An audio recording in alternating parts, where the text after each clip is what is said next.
3 people are dead following 2 fires in the last year, with responses led by the Goose Creek Rural Fire Department. These tragedies now prompting questions about emergency protocol and why the city's main fire department wasn't initially called to either scene.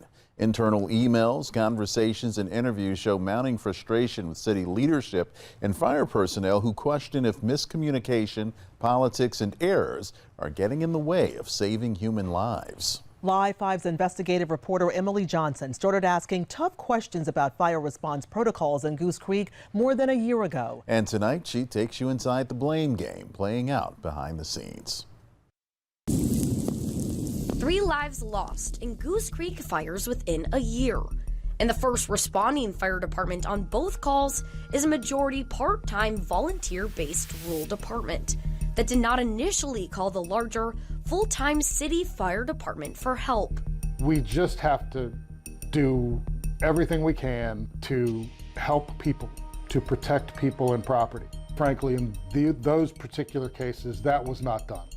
That we didn't do everything we could. We were faced with a situation. We made a decision. I made a decision. And I stand behind that decision. It was the early hours of May 20th, 2024, when crews with Goose Creek Rural Fire Department were dispatched to a townhouse fire on Pine Shadow Drive. Rural acted as the lead agency on the scene, alongside 4 other fire departments that assisted. Quickly after arriving at the scene, the Rural Department advised heavy fire from the first floor of a townhome and noted people possibly trapped inside the building. Next-door neighbor Diego Nunez Cortez called 911. The fire just went spreading through the house, spreading through the apartment. It was crazy. An attack on the fire began a little after 2 o'clock in the morning. 27 minutes later, the first victim was found and removed from the townhouse. The second victim was found at 3:33 a.m., an hour and 33 minutes after the Rural Department first arrived on the scene. Kenya Castro and Milton Ordonez both died from the fire. And saying that I saw them a couple days ago as well. I was talking with them, and now they're dead. And it's just like, it hits me like that in my head, like, wow, life just goes fast like that. The city of Goose Creek's fire department was never called to the scene, despite being 3 miles away from the fire. Goose Creek Rural Fire Department's chief, Robert Maybaugh, and the city of Goose Creek's mayor, Greg Habib, each sat down with Live 5 Investigates to share their own side of the constant miscommunication. The situation was brought under control with the resources that we had on scene, so there was no need for additional resources. I'm not arrogant enough to say that we would have saved, the people in those situations. But what I do know is we were ready, willing, able, and in a position to respond in a very forceful manner. And the deadly 2024 fire was not the only time that lives were lost. History repeated itself almost exactly a year later. It was on May 27, 2025, when the Goose Creek Rural Fire Department was dispatched to a fire here on Catherine Drive shortly after midnight. Rural arrived first to the scene around 12:14 in the morning. 7 minutes later, crews began a fire attack attempting to enter the home. 69-year-old John Skinner was removed from the fire at 12:31 and pronounced dead. Rural was the lead agency at the scene, calling several other departments to assist with the house fire. But it was not until a second alarm was requested at 12:28 when the city's fire department was called. The fire was less than a mile away from the city's fire department's headquarters. We were too close not to have been in my opinion, too close not to have been called immediately.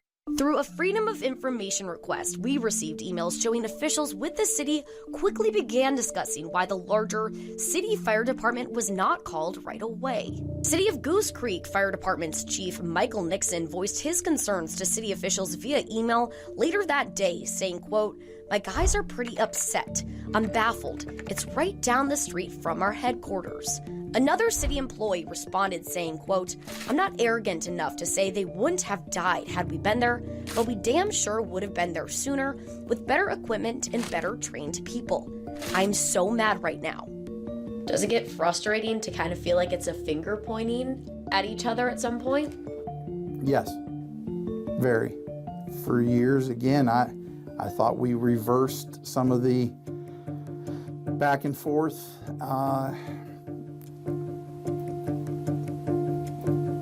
But I guess we hadn't. We being the collective body of fire service in this area, we didn't do everything we could. And so that is frustrating. To understand what's happening in Goose Creek, it's important to know the difference between automatic and mutual aid agreements.